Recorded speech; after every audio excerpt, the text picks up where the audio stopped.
Good afternoon. I'm U. Kumar. My colleague, Mr. Vivek Mishra and Mr. Vivek Mohanta. The subject that we dealt with was sustainable mining. You see, basically, mining is an industry which cannot be sustainable. The world has to recognize this fact, and it's also well recognized that without mining, the civilization can't progress. So mining has got to be done, and its adverse impact has to be contained to the minimum. Now in our country, in India, the biggest problem that the mining industry is facing is on account of land, and which is very understandable, as it is land is very scarce in our country with such a huge population. And another problem is that we inherit land generation after generation. It's not that land is sold and purchased every day. So the attachment to the land, emotional attachment, is very deep. And irrespective of whatever you do, by way of payment or compensation, by way of provision of employment, whatever, the people are never satisfied. They always feel that they have been deprived of something on which they had a permanent right. Now we have a solution. Right now, we acquire land. Different acts are there, but require land for mining for all times to come. Whereas the fact is that for mining, we don't require land for all times to come. Mines have limited life, unlike a factory. In our country, we generally plan mines for 30 to 35 years.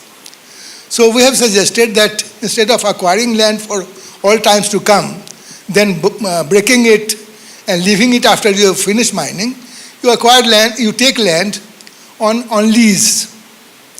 You pay a very handsome lease rent, which should be much higher than the value of the annual produce from the land, so the landowner gets satisfied that his present requirement is met. And he has to be assured that after the mining operations are over, the land is going to be reclaimed as close as possible to the original, and land being returned to him. In the process, what will happen? There's some bit of land cannot be reclaimed, like the portion of land which gets converted into a water body.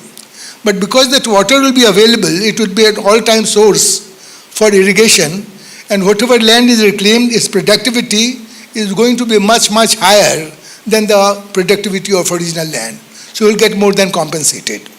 And while returning the land, you give him a lump sum amount so that he can bring about required improvement in the quality of land.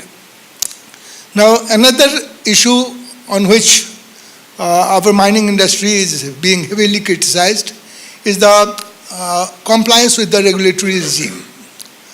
Our regulatory regime has been generally prescriptive in nature. We prescribe, do this, you can't do this. Instead, the suggestion is that let the regulatory bodies become facilitating bodies. Let them formulate the guidelines in close consultation with the industry, and it should be the responsibility of the industry to become self-regulating. The regulatory agency, of course, will continue to guide and oversee, but this usual practice of inspector going and visiting the establishments, that will be done away with. So these are the two basic prescriptions that we have come to. Now, so just to add to the second point that Mr. Kumar has told, on the regulatory part, the first step has been taken on the safety aspect by the DGMS, where the mine management, based on the regulations which are available, they make their own risk assessment, risk mitigation plan, control measures and responsibilities, which in turn is approved and then reviewed by the DGMS. So similarly, the point was on environment management side also, we should be going towards self-regulation. And ultimately, what it gives is Mr. Basu would explain in the... So we had a diagram right at the end. We have a before, during and after scenario. So before, what happens with this model is that land is easier to access, and along with it the mineral deposits, and you are more welcome as miners. So that's what changes before. During, of course, it's a more transparent process. You're self-regulated. You're using environmentally appropriate technologies, and you're engaging actively with the community. And there's fair rent for the owners and adequate earning for the entire period. And finally, in the after, the land is returned in a better state than before, and maybe it'll allow for a cooperative to be formed, mechanized farming to be done, if at all possible, and it's a win-win at the end.